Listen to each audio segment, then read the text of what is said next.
Hello, everyone. Welcome to another episode of Finding the Good. I have the lovely Bobbi here with me today, who is going to be sharing her story. She's actually in the UK, and I'm, of course, here in America. So, what you don't see is that I have my pajama bottoms on. But I'm so excited that you're here today. This is actually the first time Bobbi and I are meeting over Zoom. We actually started following each other on social media. I think it was when I was on Jamie Lynn's podcast. And so we started following each other. And as the year is, well, it's not coming to an end. We're on the later half of the year. I'm preparing all of the other interviews that I'm going to be doing for Finding the Good. And I was praying to the Lord and I was like, okay, who do you want me to interview next? And I felt like he was highlighting Bobbi to me. And I'm like, Lord, I don't know her. So let me reach out to Jamie Lynn and see what she thinks. And of course, Jamie Lynn is amazing. And she's like, yes, you guys have to connect. She's an awesome woman of God. And so, of course, message Bobbi, and here we are. So thank you so much for being on Finding the Good. Oh my gosh, Brie, it's such an honor and a privilege. Honestly, it's such a joy because obviously I have been following you, and just to see, your presence on social media and just the light that you radiate. I mean, when you reached out to me, I was like, heck yes, definitely. I would love to speak with you. Awesome. Well, Bobbi has an amazing testimony that she's going to be sharing. She actually has a spoken word about her testimony, and she sent it to me before the interview, and I watched it, and I was just so blown away. I was just so touched by it. And so I'm going to make sure to link that, of course, in case people want to watch it. But before we jump into it, why don't you go ahead and tell everyone a little bit about yourself? Yeah, sure. So as you know, my name is Bobbi Kumari, and I run a brand or a ministry, whatever you want to call it, called Living in Light. And that is just like an amalgamation of everything that God has done in my life, which is, just fashion that he's kind of given me a gift for. So I have a fashion label, and then I have a podcast, much like you. I teach in the area of fashion and identity, and also speak about sexuality, biblical sexuality, and true intimacy with God, and also like an image consultancy. So all those things like wrapped up in one, and living in light. And so I find myself, just by God's grace, like ministering to different people in different ways, all under this beautiful umbrella of all the places that the Lord has, restored me or given me authority or just, blessed me in. And I do that every single day, basically. I run Living in Light. I go to an amazing church in central London, part of a beautiful tribe here in the UK. Life is good. And I just love Jesus, basically. Yes. And she also has a book, which we will get to chat about. So everyone can check that out as well. Well, like I said, Bobbi has an amazing testimony. And so I don't want to spoil anything. So I'm just going to jump right into it.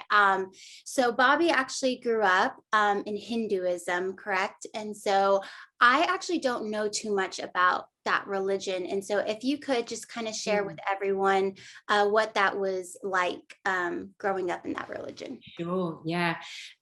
So Hinduism, it was such a strong part of my upbringing until the age of about 12. And that basically entails like the idea that all roads do lead to one. And so everything is God. And so in my house, my mum, you would have a shrine, a temple, and you had so many like statues and photographs and, just all these different representations of God. And my mum would worship every single day or pray. There would be incense all around the house daily, because most Hindus are actually very, very pious. They're very, very committed. They don't eat meat, and they do loads of things that obviously out of a place of devotion. And so that was what my mum was like. So she would be in this temple daily, and we would have like these worship nights, if you like, Yeah. and maybe once a month, and people would come round, or we would go to their houses, and people would get like possessed by demonic spirits. And at that time, I didn't know anything else, and I found it uncomfortable and I found it scary, but this is just what would happen. And so you would watch these like possessions taking place, where like aunties or uncles would, you know, begin to gyrate their head and their eyes would go funny, and it was so crazy. And we as kids, we would just be like, whoa, okay. And then we would just be in another room like playing, and then there would be like black magic, not hardcore, but it was quite normal to know that, you know, someone had visited a fortune teller or gone to see, you know, someone, a priest, where some black magic could be carried out. And so when I would go to India to visit family, that would be quite normal. And my mum would take us to all kinds of temples up in the mountains. Like that was all very, very normal.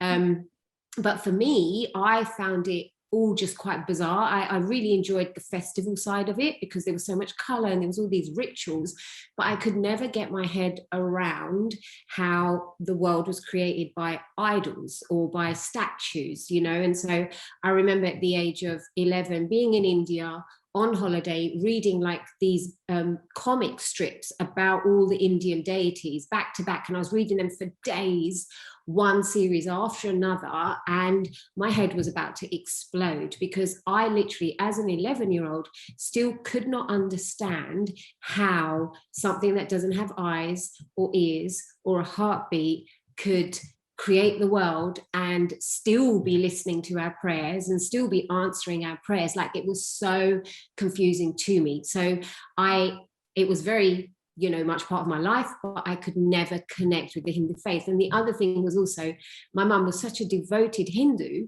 but there was so much pain in my home.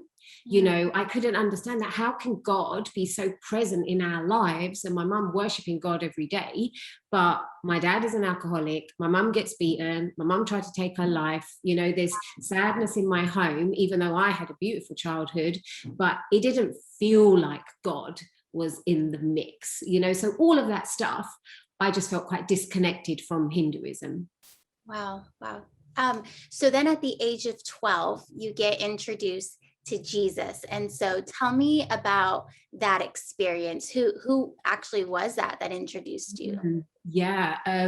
So after that time in India, where I've literally had this like constant headache, wondering how can statues have created the world, not too long after, maybe about 6 months later, we actually had some Jehovah's Witnesses knock on the door, and they presented me with this book, which was like my book of Bible stories, and it was the most beautiful book that I'd ever seen in my life. And I invited them in, and then I sat with them, and I was just like, oh my gosh, this is so cool. I was obsessed with the book, basically. And so they then came around quite often over the next few weeks, and then they took us on this trip to a place called Bethel, where they print the Watchtower, like, you know, Jehovah's Witness resources. And then all of a sudden on that trip, they told us that Jehovah's Witnesses don't celebrate birthdays. And then I was like, oh, okay, this isn't going to work for me. So then as a like a 12-year-old, I was just like, yeah, okay, I don't want you to come back anymore. And then not too long after, someone then knocked at my door, a beautiful lady called Caroline. And she ended up inviting us to a local church, a girls' club at a local church. And then I found out that Jesus, or rather God at the time, the Christian God, I found out he was alive. And I found out that, you know, he was living. And as soon as I found that out, I was like, yes, I wanna know this God. And I remember immediately like staying awake till like 3:00 in the morning every night, just reading the New Testament. I couldn't get enough of the Gospels. But at that time, I didn't really understand what Jesus had done on the cross. I didn't understand that I didn't have to perform. I didn't understand that I was loved conditionally. I had no idea about grace. All I just knew was that this God was alive and my spirit was drawn to him. So even though I became a Christian at the age of 12, I still went to church and I read the Bible and I prayed and I did all of that. But I also snuck out of my bedroom window. I still swore. I was, I would bunk school, smoke and drink, all of those things. So I became a Christian at 12, but I never really fully surrendered. Yeah. And just really quick, so your mom being so devoted to Hinduism, how did she respond to you going to a Christian church? Because for Hindus, like, all roads do lead to one. Okay. Initially, she just kind of thought, that's fine, everything's God, so not a problem. But it wasn't when she actually saw how into God I actually was, and when she saw how much I would read the Bible and how much I would go to church, then over time she began to get offended. Mm-hmm. And my dad also began to notice, because I had no interest in Hinduism whatsoever. Wow. So initially she was fine, but then after a while she was upset and offended that I wasn't giving Hinduism the same kind of attention. Sure. Sure. Okay. And then you said that you didn't really understand the concept of salvation and what Jesus did at the cross. And so you dabbled in drugs and alcohol. And so how did that begin? Yeah. Was it from her pain, or just like, oh, I'm a kid, I'm going to try these things? Yeah, I definitely think like my wild personality had something to do with it. But also I think because even though my parents were so lovely and they loved us, but growing up in a Western nation, being born in a Western nation, but having these very strong moral foundations as an Indian family meant that there were so many things that we weren't allowed to do.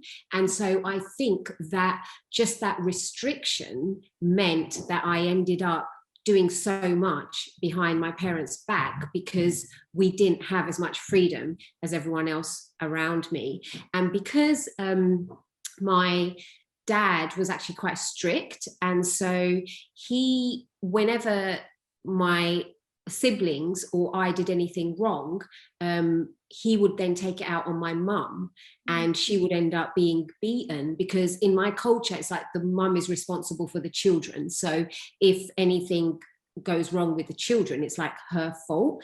And so I learned from a very, very young age to do things behind my parents' back but never get caught. And my siblings would always get caught, but I would never get caught. And it wasn't because I was amazing at sinning. It was just that I never wanted my mum to be in harm's way because of me. So I always had that burden. But then I had this crazy wild personality. And because my dad was an alcoholic and he would smoke, so at 12, I just began to sneak downstairs to drink his whiskey in the middle of the night. And I would smoke just out of curiosity. And as the years went on, particularly from the age of 13, I began to sneak out and then smoke more. And then 16 became sexually active. It wasn't until I was 19, though, that things got really quite crazy, because at 16, I was sneaking out most nights a week, maybe 4 or 5 nights a week to go clubbing. But at the age of 19, I got introduced to Class A drugs, and I started really getting into like the house music scene. And so my past of like going clubbing most nights collided with like this new place of like just wildness in house music and Class A drugs and weed, and all of that together with like my crazy personality meant that this is what I wanted to do all the time. And I even jeopardized all my education, like everything that the Lord had. Even, I had walked away from him at 16, but he'd still been very gracious and very favorable to me and opened many doors for me. But I would just throw those opportunities away. I ended up getting pregnant twice and having 2 abortions, like all of that because of this reckless lifestyle of drugs and alcohol. And it's really just how I lived. I conducted my degree like off my head, drunk or stoned most of the time. I held down jobs, drunk, stoned. And that's literally how I lived. I just lived for pleasure. And it was the only way I knew how to have fun. So I did that certainly until my mid to late 20s.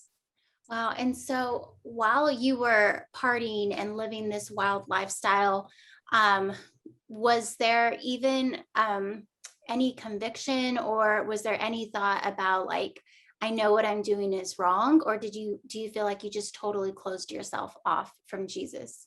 No, honestly, Brie, there was always just like, I knew I had been brought up with morals, and I also knew that I had known the Lord. And so it was almost like when I first kind of decided I didn't want to be a Christian, it was because I was sexually active and I felt so guilty. But I still didn't have in my mind that, you know, I'm going to take Class A drugs or I'm going to start having one night stands. Like, that was not in my grid at the time. I was just sexually active. And as the years went on, I would find myself becoming more and more rebellious. And every single time I would get to a point where I was going to do something new that was so, you know, in opposition to the way that I had been brought up, I would find myself like kind of just with this conviction that, oh my gosh, I'm getting even more further away than who I once used to be. And I remember like being on holiday at the age of 19, and it was like the first night that I was going to take cocaine, and I knew that this is certainly not the kind of thing I ever thought that I would do. And I knew that if I kind of take cocaine tonight, it's almost like I'm going to the point of no return, like with God. And I remember writing in my journal at that moment that good girls go to heaven and bad girls go to Tenerife.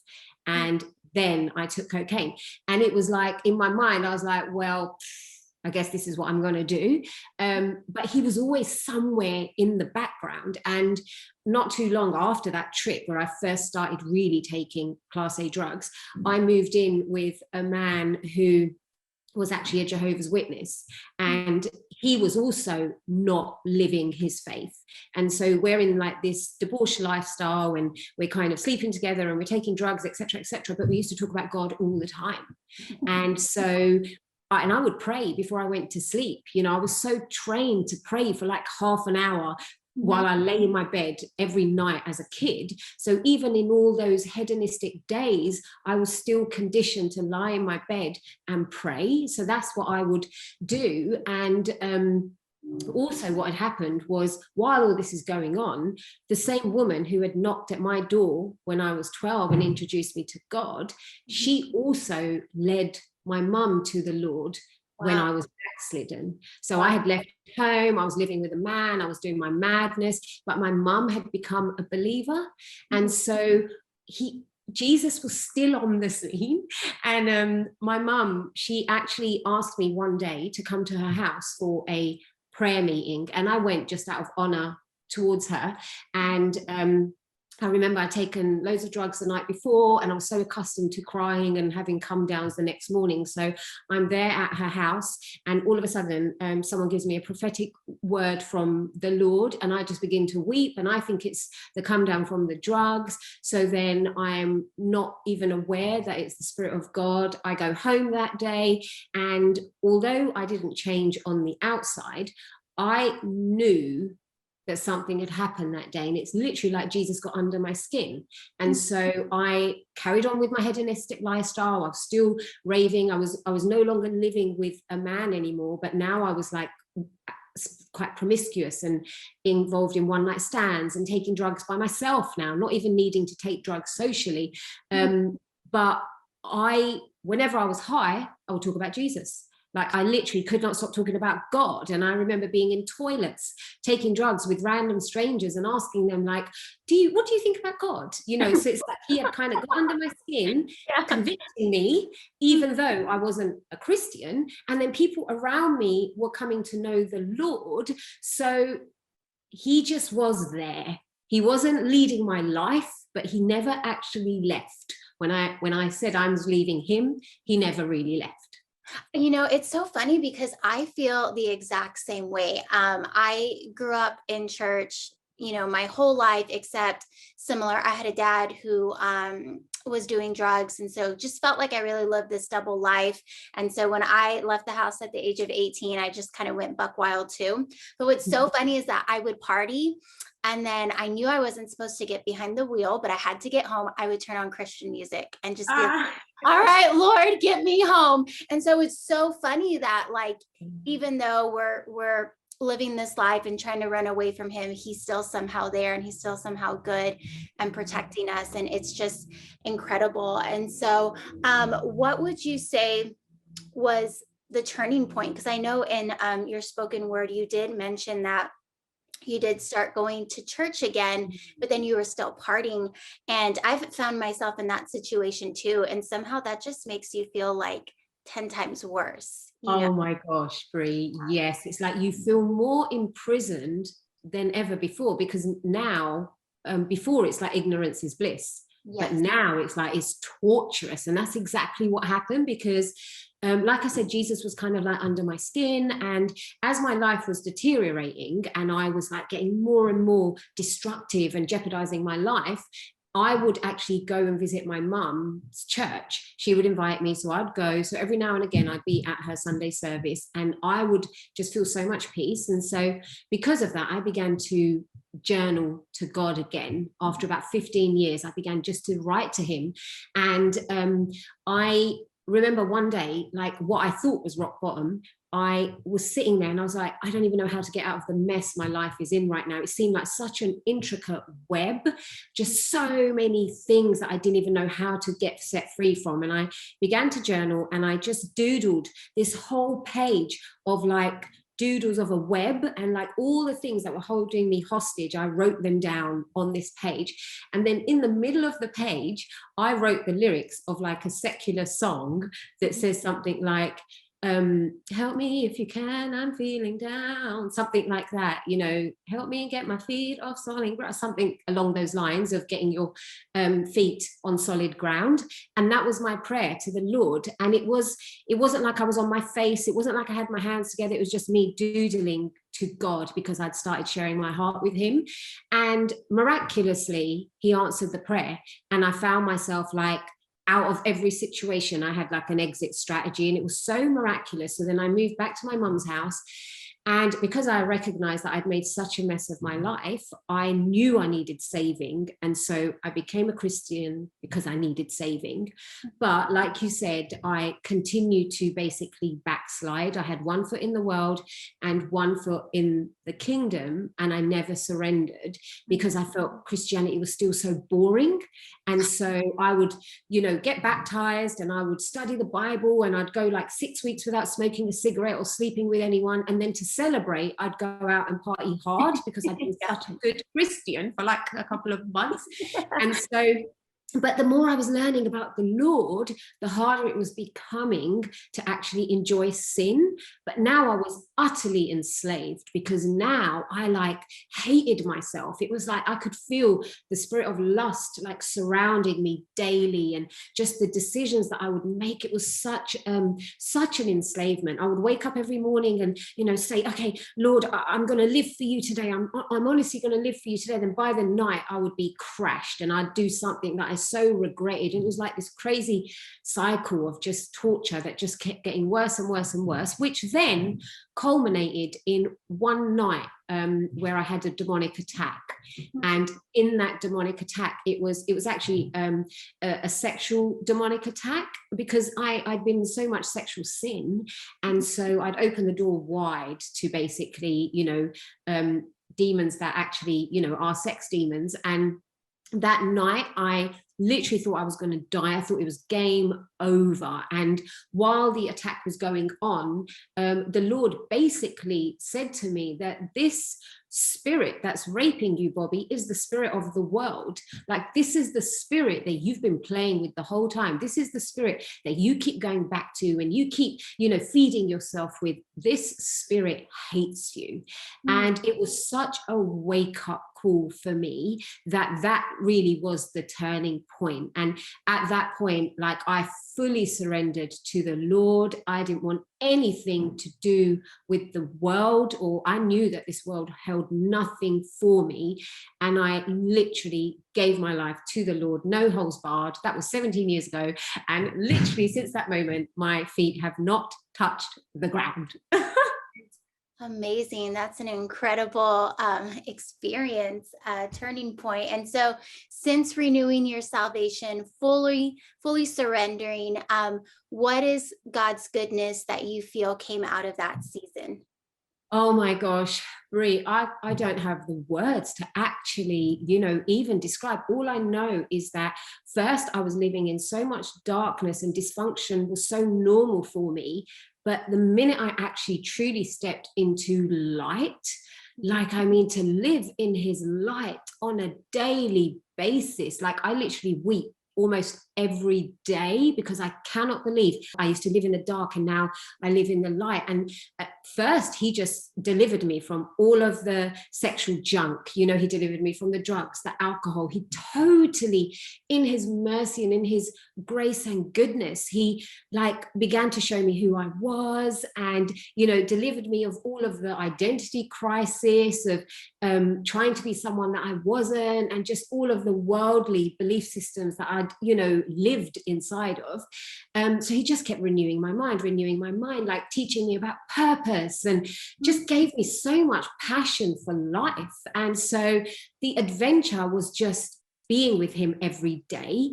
And it's not like I even understood his goodness, to be quite honest, at the beginning, because it is a journey, isn't it? Like, circumstances kind of sometimes blind your eyes to how good he is. And so actually recognizing how good he is, how continuously, unfailingly good he is, has been like just a long-term journey. But he has been good all the time. And the stuff that not only that he's delivered me from, but what he's brought me into, like all these life dreams that I had as a kid that I just threw away, I had no desire of anymore. I didn't even know they were from him, but he just revived all of those, like, just with living in light. I cannot believe how he birthed that. And then in our beautiful love affair together, he just unveiled more and more and more of it, just in union with him, and just this life of worshiping him and being with him and discovering him and being friends with him, and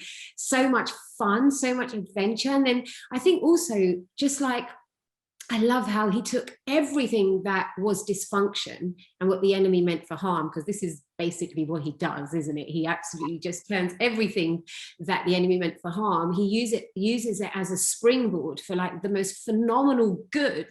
And I just cannot believe how all the junk that nearly took me out are the very things now that I get to, be like a vessel of his love and his light and his liberty through. And all those things he just utterly used to, shout his fame now, and to bring the lost into his kingdom. And I am a trophy of his grace, as we all are, because he is so dazzlingly good that it's insane. It's scandalous that we are recipients of such beautiful, glorious grace and love. It's astounding.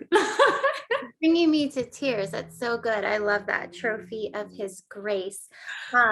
So I actually have one more question for you, and we can end it there. But I know exactly what it feels like to feel enslaved, and knowing that you don't want to live that lifestyle, but there's just, that sin holding you back. Is there anything you could share or say to maybe someone who's watching today, who maybe feels like they're so far gone, or they're, so deep in a hole that they have no idea how to come out of this, or what they can do? Would you be able to share? Yes, definitely. I would say don't run away from the Lord, like run to him, because one of the greatest strategies that the enemy has is that first he tempts us, and then he condemns us, and then he keeps us away from the Lord.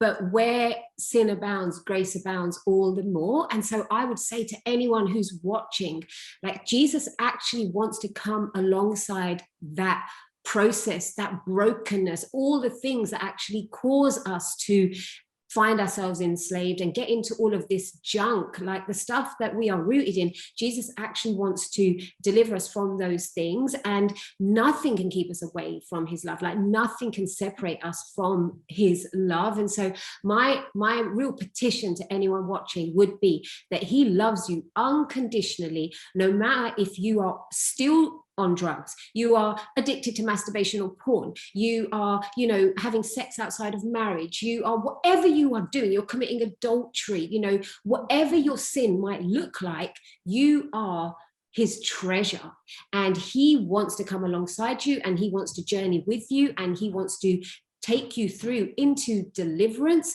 So stay close to him. Whatever close looks like for you, stay close to him. You might think, oh my gosh, I can't even go into his presence because of my sin. No, he shed his blood, and you have now become his child, and you will stay in his presence whether you are sinful or not, because he already paid the price to draw you close. So stay close. But the closer you stay, the quicker your deliverance will come.